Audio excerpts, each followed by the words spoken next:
Hello, everyone. This is Dr. Mohammed Salman, Managing Director at Trillium Sciences.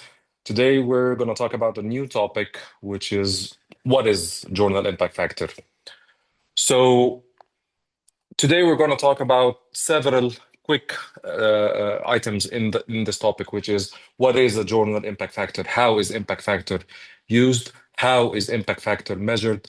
What influences a journal's impact factor, and what are the limitations of an impact factor? So, what is a journal impact factor? The term impact factor was created in 1958 and used beginning from the 1960s to select journals for science citation index. Impact factor is a quantitative metric that indicates the importance of a certain journal. So we use it in any journal that is available online. This is a quantitative metric that usually ranks and evaluates and compares journals to each other. So impact factor, as we said, influences the way any published scientific research is perceived by the scientific community. Citation numbers are taken as a measure of quality, and journals are ranked by this measure, as we mentioned. Therefore, journals with high impact factor are cited more often than journals with lower impact factor. So, as we said in journal impact factor, citation number is the measure of quality. So, how is impact factor used? And this is an important question. First of all, impact factor judges a publication's quality or prestige. Whenever you publish in a journal with a higher impact factor, it's considered has more quality. The second thing that impact factor assesses the academic productivity according to the citations of these papers inside that journal, and also authors use impact factor to choose where to publish. And we see that a lot when you get questions from young researchers about where should I publish. One of the factors that everyone should consider is publishing in a high impact factor journal. And also, it is used to evaluate an author or journal editor. So, an editor who has articles and manuscripts published in Q1 or Q2 journals or journals with high impact factors are usually also ranked higher than authors or editors who review or publish in Q3 or Q4 or low impact factor journals. Another thing is the decision for promotion, and this is used in several countries that in order, for example, to get promoted, you have to have publications in Q1 or Q2 quartiles with certain impact factors or high impact factors, and a certain number of publications in Q3 and Q4 as well. So how is impact factor measured? And it really is a simple equation that everyone should know. So the total number of citations, impact factor is the total number of citations a journal receives divided by the number of articles published in the two preceding years. So it's a very simple equation. If we want to see the impact factor of a journal in 2018, for example, we count the citations from the articles in this journal or the papers published in this journal in 2 years, in the two preceding years to 2018, which are 2016 and 2017. And we divide that number with the summation or the sum of number of papers, the total number of papers published in that journal in 2016 and 2017, for example. So the total number of citations divided by the total number of published articles in the two preceding years. So impact factor changes every year according to the change in number of citations and number of publications. So if we give an example, if we are looking for or looking at the impact factor of journal X in 2016, and we see that it has received 1,456 citations in both 2014 and 2015. That's going to be the total number of citations. And when we look at the total articles published in those 2 years, 2014 and 15, and we find that it's 609 articles. So the impact factor in 2016 is going to be 2.391. So it's a simple method. You can understand it by dividing the number of citations over the number of published articles. So, what influences the journal's impact factor? So, there are a lot of factors that influence a journal's impact factor. The most important thing is the type of articles the journal accepts. So, the article type largely impacts the numbers of citation. As you all know, systematic reviews and meta-analysis are the most cited types of articles. Following that are original articles and guidelines. They're usually cited depending on their strength and their quality and relativeness, of course, to the audience or the clinical community or the society. The th If we're talking about narrative reviews and case reports, they are less cited compared to systematic reviews and original articles. The other thing is journal specialties.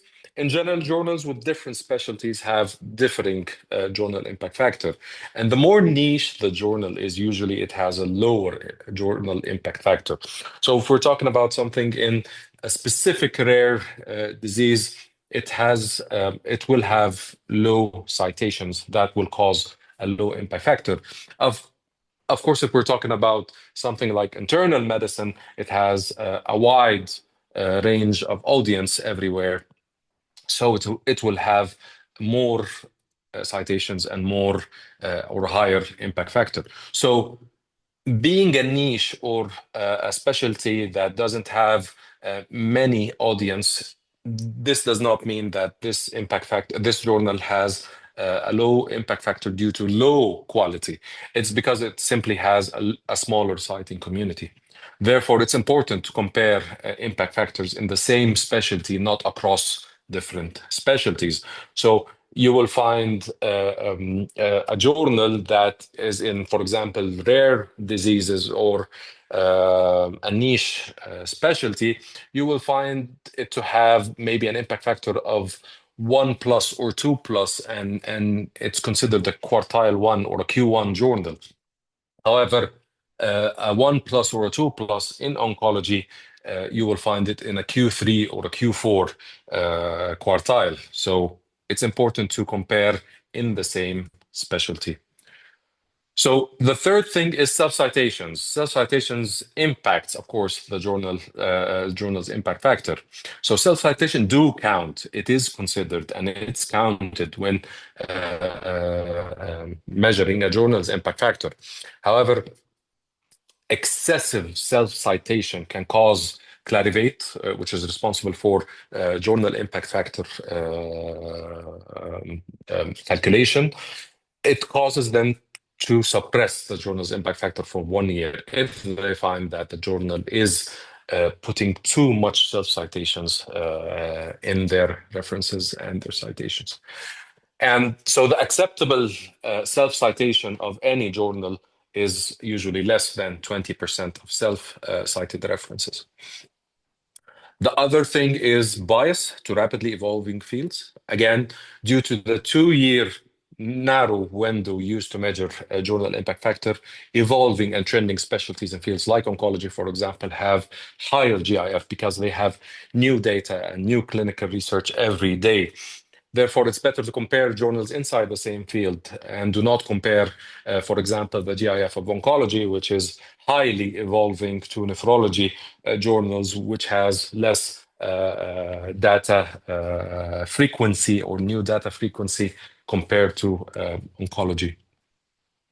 Another thing is old citations. Old citations usually also impact or affect the impact factor of any journal. So, for example, old citations are not counted after 2 years, as we mentioned that the impact factor calculates the previous 2 years to the current year we're measuring. If a specific journal had, for example, 200 citations in the last 2 years and had 800 citations in the previous years, those citations will not be accounted for. Therefore, it's important to check also the 5-year journal impact factor or other field normalized metrics like journal citation indicators to overcome this issue. And the last thing is rapid publication time, because journals with shorter publication times usually have a high turnover and a high number of citations per year. Therefore, aerial availability due to quicker acceptance, of course, would allow more citations in this 2-year window. So, what are the limitations of impact factor as a measurement of quality for journals? First, it reflects the journal's rank rather than the targeted article. So, not all articles published in high impact factor journals are considered high quality journals. The other thing is that the impact factor varies with time in numbers and ranking. So, for example, if you have published in a journal 10 years ago, and it was a Q1 journal, it may become a Q2 or even a Q3 journal by time if it doesn't receive the required amount of citations compared to the publications. The third thing is that impact factors change in clinical interest and global trends. It really affects journal impact factors. And we all saw that during the COVID area, a lot of journals boomed.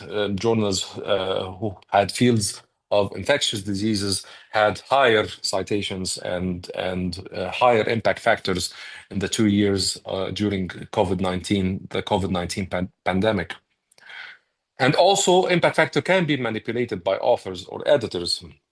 Of course, we see that when a specific target journal is known, usually authors or editors cite a lot from this journal to gain a high acceptance, and this manipulation can cause, as we mentioned, that self-citation is calculated and is included in impact factor measurement.